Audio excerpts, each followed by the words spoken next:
असलम अंसारी साहब, शकील जानी बेग साहब, एजाज उमर साहब, नदीम भाई, अय्यूम भाई और राष्ट्रवादी कांग्रेस पार्टी के तमाम अहदेदारान की तरफ से और पार्टी की तरफ से ये पत्रकार परिषद ली जा रही है। आप लोगों को पता है कि मालेगांव म्युनिसिपल कॉरपोरेशन में मैं 10 साल कॉरपोरेटर रहा,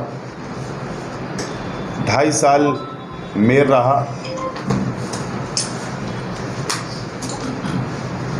10 साल का तजुर्बा और मेयरशिप का तजुर्बा मुझको है और हमारे तमाम ही साथियों को कॉरपोरेशन का मुकम्मल तजुर्बा है, एक्सपीरियंस है और हमारी नज़र बिल्कुल हम लोग बना के रखते हैं कॉरपोरेशन में।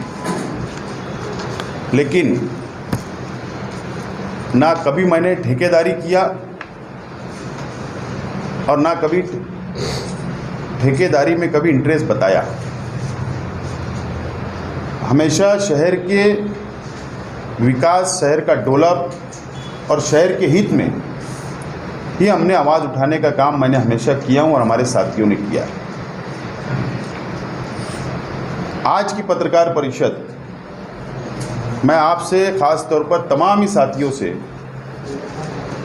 मैं रिक्वेस्ट करता हूँ, गुजारिश करता हूँ कि ये पत्रकार परिषद, ये प्रेस कॉन्फ्रेंस आप राष्ट्रवादी कांग्रेस पार्टी की मत समझिए। चाहे मराठी प्रेस हो, चाहे उर्दू प्रेस हो, चाहे यूट्यूब हो, ये आप अपनी खुद जिम्मेदारी समझिए। अगर जो बात मैं बोलने जा रहा हूँ, जो मुद्दा मैं रखने जा रहा हूँ, हो सकता है कि 10-5% सिर्फ डिफरेंस हो सकता है, बात में इधर उधर हो सकती है 19-20, लेकिन 90% बात मैं बिल्कुल सच बोलने जा रहा हूँ। 10 महीना मुकम्मल हो रहे हैं, मालेगांव म्युनिसिपल कॉरपोरेशन पे प्रशासक राज आया, बॉडी की मुद्दत खत्म हो गई, टाइम खत्म हो गया और प्रशासक राज आया और हम लोग नज़र बनाए हुए थे कि प्रशासक की जिम्मेदारी क्या है और प्रशासक क्या काम शहर में करता है।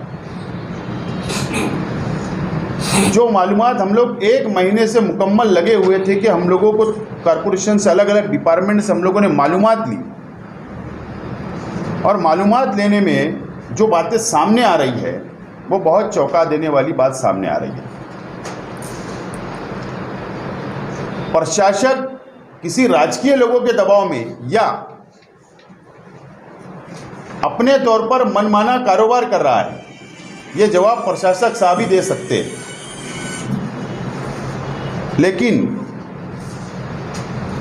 कॉरपोरेशन के नाम पर, मालेगांव के नाम पर केंद्र सरकार की, राज्य सरकार की, जिला नियोजन समिति से अलग अलग योजनाएं, अलग अलग स्कीमें, अलग अलग फंड मंजूर करने की बातमी पेपर के अंदर खबरें और हम लोग पढ़ रहे हैं और देख रहे हैं। तो हमको बहुत खुश होने की ज़रूरत नहीं है कि भुयारी गटर की योजना 500 करोड़ की आ रही है, तो हम लोग बहुत खुश हो जा रहे। खुश नहीं होना चाहिए। 146 करोड़ की पानी पुरोठा स्कीम तलवाड़ा डैम से मालेगांव तक पाइप की आ रही है, बहुत खुश होने की ज़रूरत नहीं है। 100 करोड़ रुपए का रास्ते का काम चल रहा है शहर में, बहुत खुश होने की ज़रूरत नहीं। पिछला भुयारी गटर का काम 100 करोड़ रुपए का चल रहा है और हम बहुत खुश हो जा रहे, खुश होने की ज़रूरत नहीं। कई योजनाएं का मंजूरी आ रही है, कई करोड़ों रुपया आ रहा है, ये हम मानते हैं, लेकिन ये 100% ग्रांट न राज्य सरकार हमको दे रही है और न केंद्र सरकार हमको दे रही है। 100% ग्रांट नहीं दे रही है, स्कीमें नहीं आ रही है। मैं बहुत डिटेल में नहीं जाना चाहता हूँ, लंबी प्रेस हो जाएगी, आपको मैं डिटेल मालूमात देता हूँ। हर स्कीम का किसी का 30% हमारा हिस्सा है, कॉरपोरेशन को भरना है, यानी मालेगांव शहर की आवाम के टैक्स के पैसे से अदा करना है।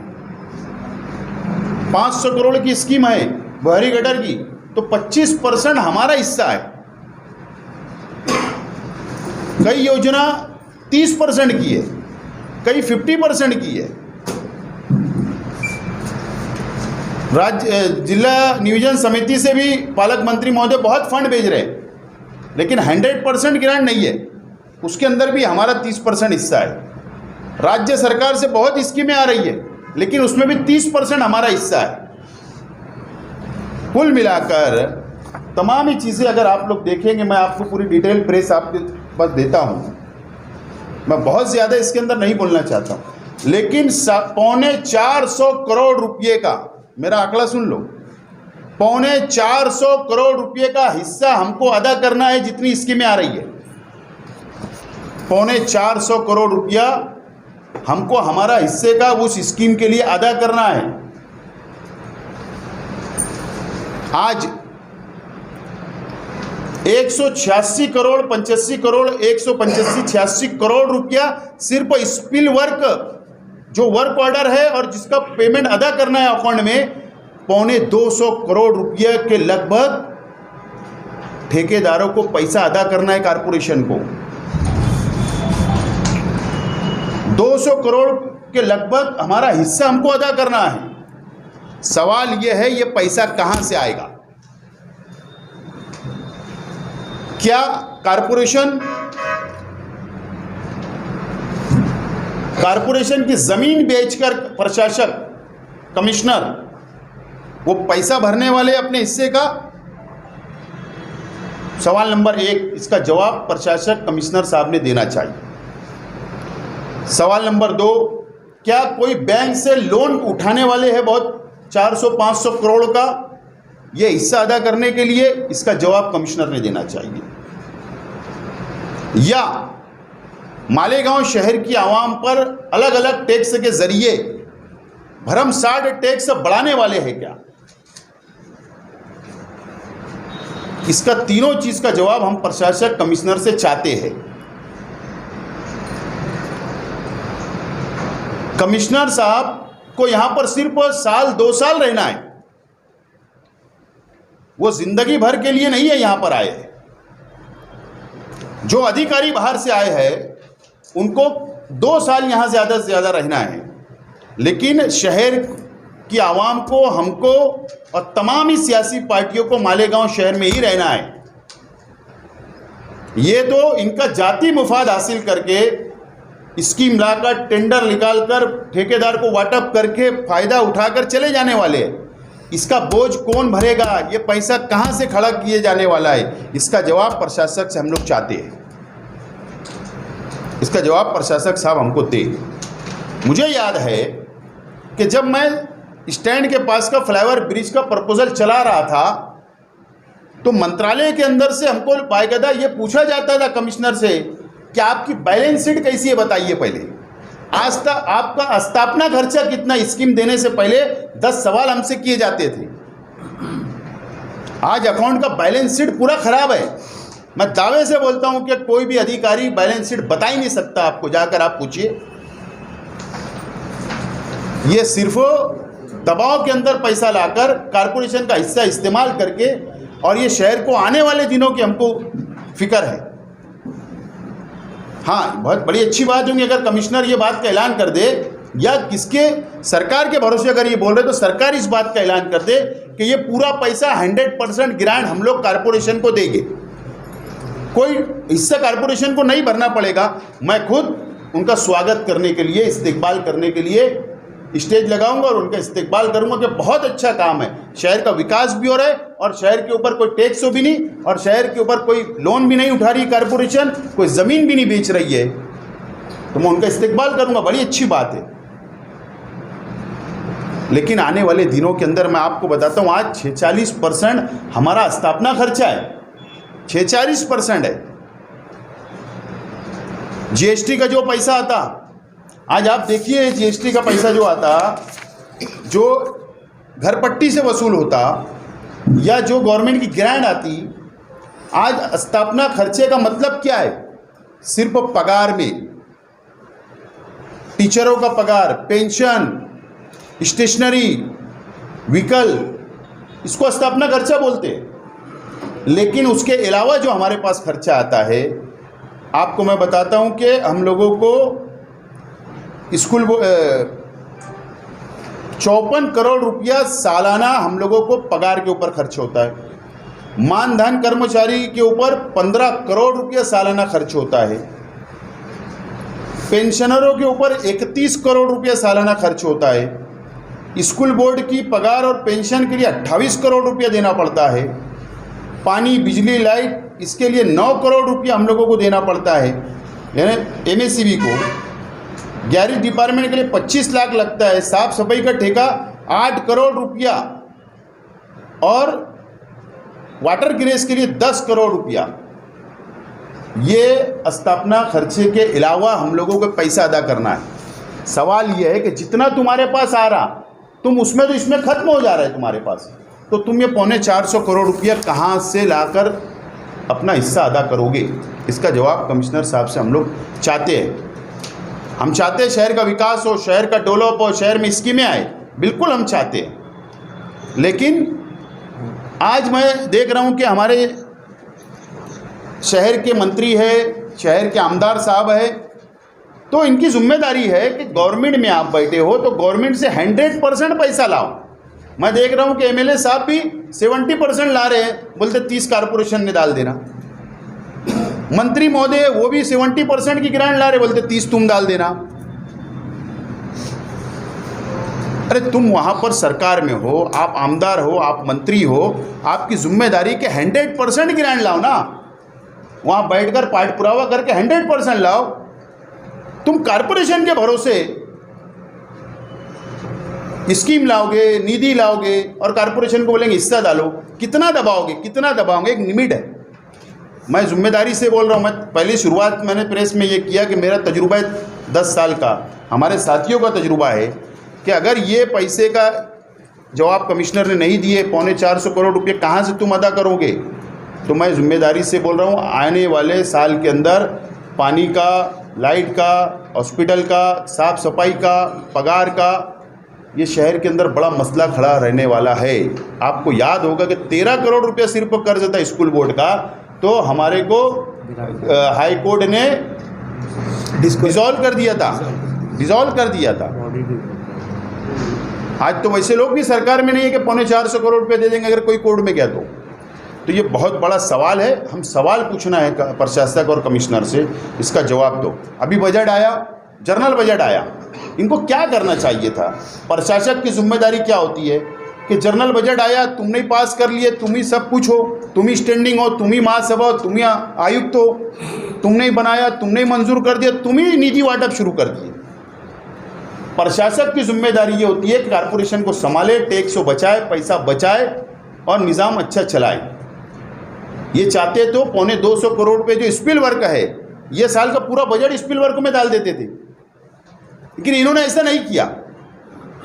अभी मैं वो सारी इस्तेमाल नहीं कर सकता हूँ जुमले का, किसको 5 किलो मिठाई की आदत लग गई, किसको 10 किलो मिठाई की आदत लग गई, और मिठाई ले लेकर बजट वाटअप किया जा रहा है। अगर वो चाहते तो इसका खड्डा भर सकते, लेकिन उन्होंने ऐसा नहीं किया। सबको खुश करना है और 2 साल निकालना है और शहर छोड़ के जाना है, तो सब दूसरे लीडर खुश हो सकते हैं, लेकिन हम ये शहर को ऐसा डूबते हुए, कारपोरेशन को डूबते हुए हम लोग नहीं देख सकते। और अगर स्कीम के लिए हम लोगों ने पाठ पुरावा किया था, हमारी बॉडी ने, तो हमको उम्मीद थी कि इलेक्शन हो जाता तो निवीजन हम अच्छा करते, बॉडी अच्छा निवीजन करती, चाहे किसी की भी हो, लोक प्रतिनिधि कोई भी पार्टी के हो, कोई भी पार्टी का मेयर हो, कोई भी पार्टी के कारपोरेटर हो, लेकिन उनका दबाव होता है। लेकिन आज तो जंगल राज चल रहा है। अरे मानधन, जितने कर्मचारी मानधन के थे उनको डायरेक्ट डबल पेमेंट कर दी उन्होंने, डायरेक्ट ठहराव कर रहे हैं ना, कोई किसी पूछने वाला नहीं, डायरेक्ट डबल पेमेंट कर दिया, कोई पूछने वाला नहीं है। आबो 10% आबो, 20% आबो, 30% आबो टेंडर में दिए जा रहे, डायरेक्ट ठहराव किए जा रहे। तो ये तमाम ही चीज़ें हम लोग अब बर्दाश्त नहीं कर सकते। मैं खुद असलम अंसारी साहब, शकील बेग साहब, हम गए थे मुंबई में महाराष्ट्र के मुख्यमंत्री एकनाथ जी शिंदे साहब को हम लोगों ने डिटेल निवेदन दिया है, मैं आपको प्रेस को दे रहा हूँ। उप मुख्यमंत्री देवेंद्र जी को भी हमने डिटेल निवेदन दिया। चीफ सेक्रेटरी महाराष्ट्र गवर्नमेंट के मनु कुमार श्रीवास्तव साहब, उनको भी हमने डिटेल मेमोरेंडम दिया। और प्रधान सचिव नगर विकास, इनको भी हमने डिटेल दिया। विभागीय आयुक्तों, कलेक्टर और कमिश्नर, तमाम ही लोगों को लेटर हमने भेज चुका है। और हमने यही कहा है गवर्नमेंट से कि आप एक टाइम ये तमाम ही स्कीम का पैसा आप दो, ना नहीं है, बिल्कुल देना चाहिए। लेकिन हमने यही कहा निवेदन में, आप निवेदन पढ़ लो, कि आप बैलेंस शीट मंगा लो और कमिश्नर से, प्रशासक से, अकाउंट से ये पूछिए कि ये पैसा तुम कहाँ से अदा करने वाले, इतना पूछ लो। अगर उन्होंने बता दिए कि हम यहाँ से पैसा देने वाले हैं तो हमारा कोई ना नहीं है, आप वैसी स्कीम चलने दो। गवर्नमेंट से यही कहा कि आप पूरी तहकीक करने के बाद ही पेमेंट रिलीज करो। तो इसके लिए आज की ये प्रेस कॉन्फ्रेंस बुलाई गई थी। मुझे उम्मीद है कि आप ये राष्ट्रवादी की प्रेस ना समझते हुए तमाम ही पत्रकार साथी हमारी बात के ऊपर जाकर हर डिपार्टमेंट में तहकीक करें। खानकाम विभाग में जाए, अकाउंट में जाओ, स्थापना में जाओ, कितनी पगार जाती, जैसे हमने डिटेल आपको डाटा दे रहे, आप जाओ, आप बैठो, आप मालूमात लो। हमारी बात सच मत मानो, आपको जो अच्छा लगा, जो सच लगा वो लिखो। लेकिन ये शहर की कॉरपोरेशन को, इस शहर को बचाना आने वाले फ्यूचर के लिए ये हमारी अपनी सबकी जिम्मेदारी है। और मैं समझता हूँ कि ये जिम्मेदारी शहर के मंत्री महोदय, महाराष्ट्र राज्य के मंत्री और नासिक जिले के पालक मंत्री दादा भुसे साहब भी निभाने की कोशिश करेंगे, इसका आढ़ावा लेंगे। मुझे उम्मीद है शहर के विद्यमान आमदार मुफ्ती मोहम्मद इस्माइल कासमी साहब भी इसका आढ़ावा लेंगे। मुझे उम्मीद है सिर्फ